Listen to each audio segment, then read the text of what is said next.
Jean-Paul Lacalle, el juicio que cambió la historia del derecho penal internacional. ¿Por qué recordar este caso? En un pequeño tribunal en Arusha, Tanzania, se dictó una sentencia que cambió el curso del derecho penal internacional. Jean-Paul Lacalle, un simple alcalde local en Ruanda, fue condenado por genocidio y por crímenes contra lesa humanidad. Por primera vez, una corte internacional reconoció que la violencia sexual puede ser utilizada como un arma de exterminio. Y este juicio no solo trajo justicia a miles de víctimas, sino que sentó precedentes que aún hoy influyen en la forma en que el mundo combate los crímenes más atroces. Contexto histórico. Ruanda, 1994. Ruanda, abril de 1994, en tan solo 100 días aproximadamente 800.000 personas fueron asesinadas. La mayoría eran tutsis, una minoría étnica que durante años había sido marginada. El conflicto fue alimentado por décadas de divisiones étnicas, propaganda violenta y una pasividad internacional imperdonable.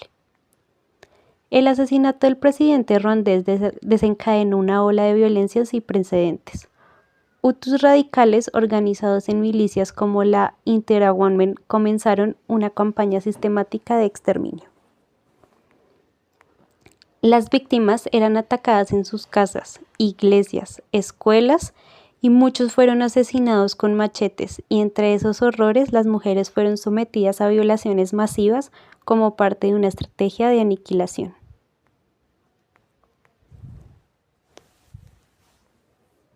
Jean-Paul Lacalle era el alcalde de la comuna de Taba, una posición de poder y responsabilidad dentro de la administración local.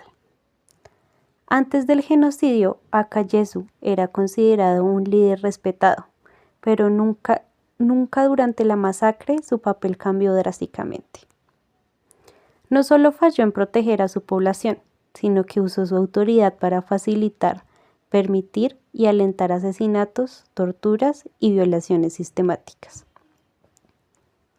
En su oficina municipal, sí, dentro del mismo edificio de gobierno, mujeres fueron violadas repetidamente y aunque él lo sabía, nunca hizo nada para detenerlo.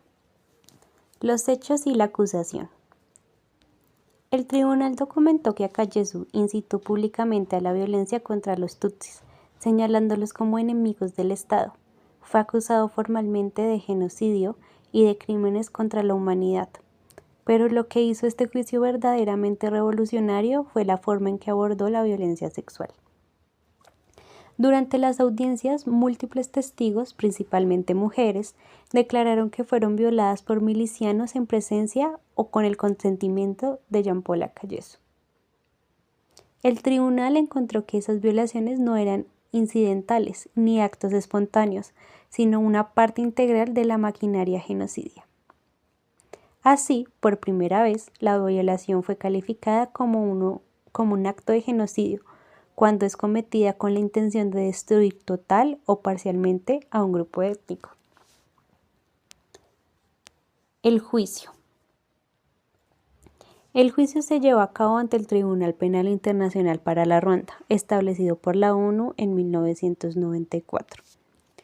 En septiembre de 1998, después de un largo proceso judicial, Jean-Paul Lacalle fue declarado culpable de 9 cargos, incluidos genocidio y crímenes contra la humanidad, asesinato, tortura y notablemente violación. Fue condenado a cadena perpetua. Su sentencia fue ratificada en apelación en 2001. Este fallo fue un hito legal. Hasta entonces, la violencia sexual había sido sistemáticamente ignorada o minimizada en conflictos armados. El caso Lacalle rompió ese silencio. Los aportes al derecho penal internacional. El juicio de Lacalle dejó una huella profunda en el desarrollo del derecho penal internacional. Entre sus mayores contribuciones se destacan: la jurisprudencia sobre el genocidio. Fue el primer caso en el que el Tribunal Internacional condenó a alguien por genocidio tras la Convención de 1948. Reconocimiento de la violación como genocidio. Este fue un punto de quiebre. Se reconoció que la violencia sexual puede tener el mismo peso destructivo que las armas tradicionales. Responsabilidad de mando. Akayesu fue condenado no solo por lo que hizo, sino por lo que permitió que ocurriera bajo su autoridad. Este principio sigue vigente hoy en juicios internacionales, incluyendo los de la Corte Penal Internacional. Avance en la protección de víctimas y testigos. El juicio abrió espacio a que las mujeres víctimas hablaran, bajo medidas especiales de protección, sentando precedente para la participación de víctimas en procesos internacionales. Legado y reflexión. El caso Akayesu es más que un expediente judicial, es un símbolo de lucha por la justicia que parecía imposible. Las mujeres que rompieron el silencio cambiaron la historia. Las víctimas fueron escuchadas y el mundo legal tomó nota. Hoy, gracias a ese juicio, se extiende que la violencia sexual en contextos de guerra no es un efecto colateral, sino una estrategia deliberada, muchas veces utilizada como táctica de exterminio. Desde Bosnia hasta Darfur y más recientemente en conflictos como el de Siria o Ucrania, la jurisprudencia de Akayesu sigue siendo invocada.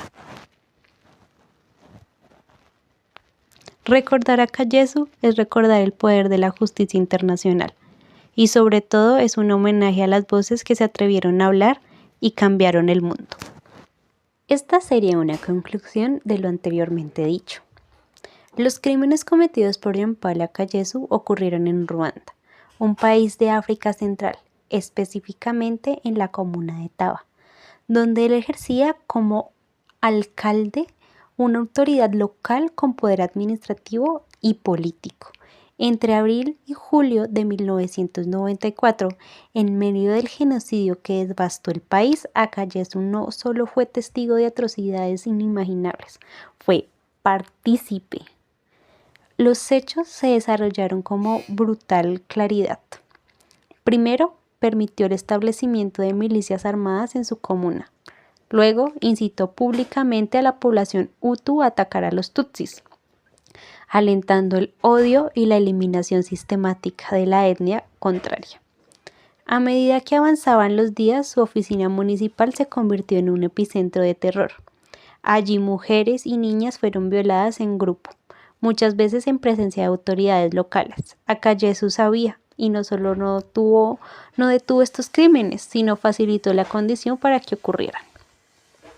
La acusación original contra él incluyó 15 cargos, entre ellos genocidio, incitación directa y pública al genocidio, crímenes contra la humanidad, asesinato, tortura, violación, trato inhumano y violaciones del artículo 3 común a las convenciones de Ginebra.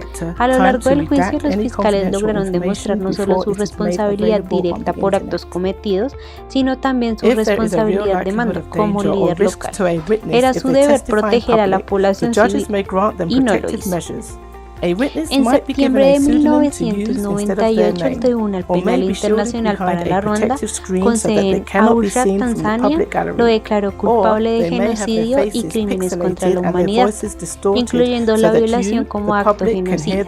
Fue sentenciado a cadena perpetua sin posibilidad de reducción, una de las condenas más contundentes emitidas por el Tribunal Internacional en ese momento. La sentencia fue confirmada en apelación en el año 2001. Este juicio no solo significó la justicia para las víctimas de Taba, sino que también marcó un antes y un después en el derecho penal internacional. Por primera vez el mundo reconocía que el cuerpo de una mujer podía ser convertido en un campo de batalla.